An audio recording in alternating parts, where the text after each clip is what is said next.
काली डायन की कहानी दूसरा पार्ट। कुछ दिन बाद ऐसी खबर सुनने में मिली कि उस कुएं से आवाजें आती हैं। कभी वही बात सुनाई पड़ती कि मैं तुम लोगों को पानी के लिए तड़पा दूंगी, और कभी रात को मंत्रों की आवाजें आती। लोग उस राज को समझ रहे थे कि उसका जब शरीर नहीं जला तो तब तक उसकी आत्मा भटकती रहेगी। कुछ दिनों बाद गांव के कुएं का अचानक पानी सूख गया तो वो लोग परेशान हो गए। कुछ दिनों बाद क्या देखते हैं कि जिस कुएं में वह मरी थी वह पानी से भर गया है। यह आश्चर्य देखते हुए कुछ लोगों ने कहा, क्या पता कि उसी ने यह सब किया हो। कुछ लोग कह रहे थे कि उस बात को बहुत समय हो गया है, अब वो यहाँ कहाँ रखी है, और कहा कि चलो पानी इसी से खींच कर पी लेंगे। कोई बात नहीं, उस कुएं का पानी सूख गया। तो सुबह जब कुछ लोगों ने कहा चलो चलकर पानी खींचते हैं, जब कुएं के पास पहुंचे तो कुएं में पानी नहीं था। यह सब देखकर लोग आश्चर्य में पड़ गए कि पानी गया तो गया कहाँ।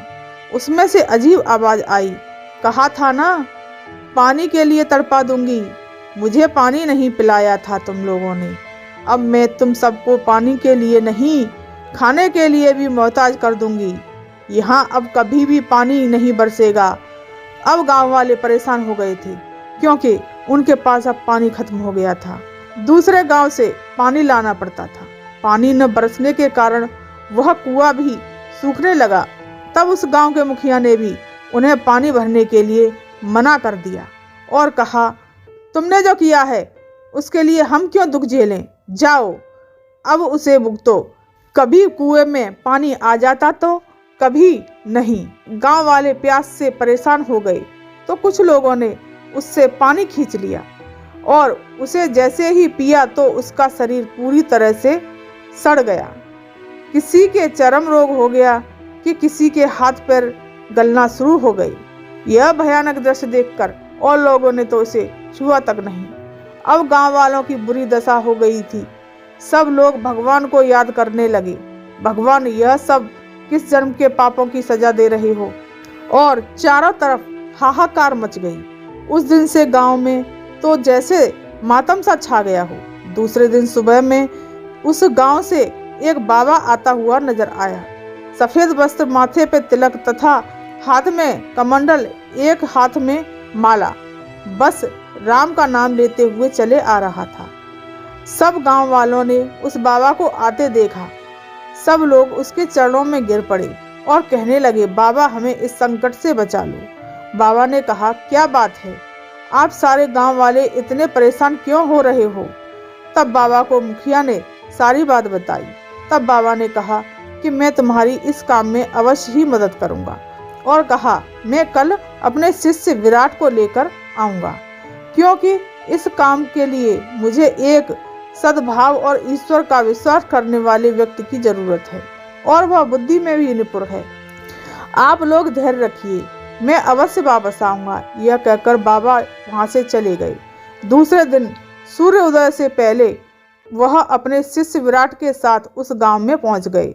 सब लोगों ने बाबा को प्रणाम किया। बाबा ने कहा कि कुछ लोग जाकर पूजा का सामान लेकर आओ, मैं यहाँ पर हवन करूंगा। और अपने शिष्य से कहा कि तुम इस कुएं के अंदर जाकर उस डायन का अंत करोगे। और तुम्हें कुछ ध्यान रखने वाली बातें बताता हूँ। इस कुएं में उतरने से पहले तुम्हें सच्चे मन से भगवान का स्मरण करके बिना मुंह में पानी जाए अंदर जाना है, इस कुएं में उतरना है। कुएं में उतरने के बाद तुम्हें इस कुएं की गहराई यानी पाताल तक पहुंचना पड़ेगा। ध्यान रहे, यह काम सूरज डूबने से पहले खत्म करना पड़ेगा, क्योंकि सूरज डूबते ही बुरी आत्माओं की शक्ति बढ़ जाती है। ध्यान रहे कि सबसे पहले डायन के बाल काटने हैं, जिससे वह कमजोर पड़ जाएगी। जब वह पूरी तरह से कमजोर पड़ जाए तब भगवान का नाम लेकर यह खंजर जो मैं तुझे दे रहा हूँ, इससे उसको मार देना है और उसके शरीर को जला देना, और मैं यहाँ यज्ञ करके तुम्हारी मदद करूँगा। उनका शिष्य तो समझ गया, पर कुछ गांव वालों ने पूछा, बाबा इस कुएं में पानी में कैसे उसकी लाश को जलाएंगे। तब बाबा ने बताया, वह पाताल लोक में अपने घरों की तरह रह रही है। वहाँ भी आत्माओं और भूतों के घर हुआ करते हैं। तब गांव वालों को समझ में आया। बाबा ने अपने शिष्य से कहा कि देर मत करो, तुम जल्दी जाओ। तब उनके शिष्य ने भगवान का नाम लेकर उस कुएं में कूद गया और इधर बाबा मंत्रों से यज्ञ करने लगे। जब विराट वहां पहुंचा तो क्या देखता है, काफी बड़ा खंडर है और कहीं से मंत्रों की आवाजें आ रही हैं। तो वो वहां जाकर क्या देखता है कि एक बाल फकेरे हुए एक औरत आहुति आग में दिए जा रही है। जैसे ही वह उसके पास पहुंचा तो उसे पता चल गया और वहां पीछे मुड़कर देख के बोली, कौन हो तुम और यहाँ क्यों आए हो? वह बोला, मैं विराट हूँ और गांव वालों की तरफ से मैं तुम्हें यहाँ मारने के लिए आया हूँ। वह हंसी, तुम मारोगे मुझे? साधारण मनुष्य गांव वालों ने तुझे भेज दिया और तू मरने चला आया? लौट जा, अपने प्राण बचा ले। तभी वो उससे बोला, क्या मुझे तुम मार डालोगी? वह बोली, समझदार हो। वह बोला, तू अपने प्राण बचाना चाहती है तो इस गांव और इस कुएं को छोड़कर चली जाओ, नहीं तो मुझे तुझे मारना ही होगा। उसने इतना कहकर जैसे ही उसके ऊपर उसे मारने को झपटा, वह एकदम गायब हो गई और उसका बार खाली निकल गया। अब बस उसे उसकी आवाज सुनाई दे रही थी। अब वह क्या करे?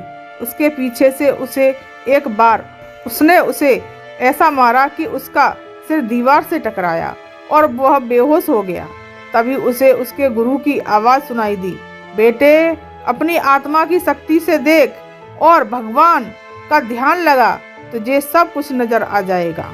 उसने भगवान का ध्यान करके आंखें खोली तो उसे वह डायन दीवार से छुपी हुई नजर आई और उसके बाल दिख रहे थे।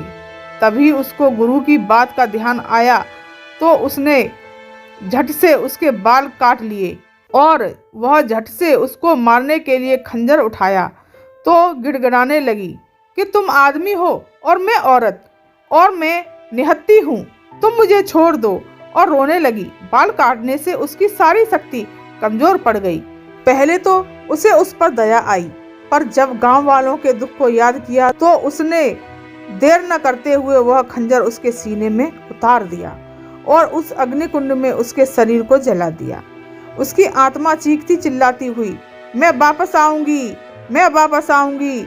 उस कुएं से ऊपर से आवाज निकल रही थी। जब गांव वालों ने वह आत्मा देखी तो वह लोग डर गए। तब बाबा ने कहा, अब कोई डरने की बात नहीं, अब इसका शरीर खत्म हो चुका है, अब यह तुम्हारा कुछ भी नहीं बिगाड़ सकती। तभी विराट कुएं से बाहर आया। तब गांव वालों ने उसको बधाई दी और कहा कि अगर तुम ना होते तो पता नहीं हमारा क्या होता। तब विराट ने कहा, यह सब भगवान की कृपा है। तब बाबा ने गांव वालों से कहा, अब तुम खुशी खुशी इस कुएं का पानी पी सकते हो। सभी गांव वालों ने पानी पिया और बाबा का आदर सत्कार किया। तभी जोर जोर से बादल हुए और पानी बरसने लगा। गांव वाले खुशी से झूम उठे। तब उस गांव में फिर से खुशहाली छा गई। दोस्तों, यह कहानी थी काली डायन की। आशा करते हैं यह कहानी आपको पसंद आई होगी। अगर पसंद आई हो तो लाइक कीजिए, शेयर कीजिए और सब्सक्राइब कीजिए। धन्यवाद।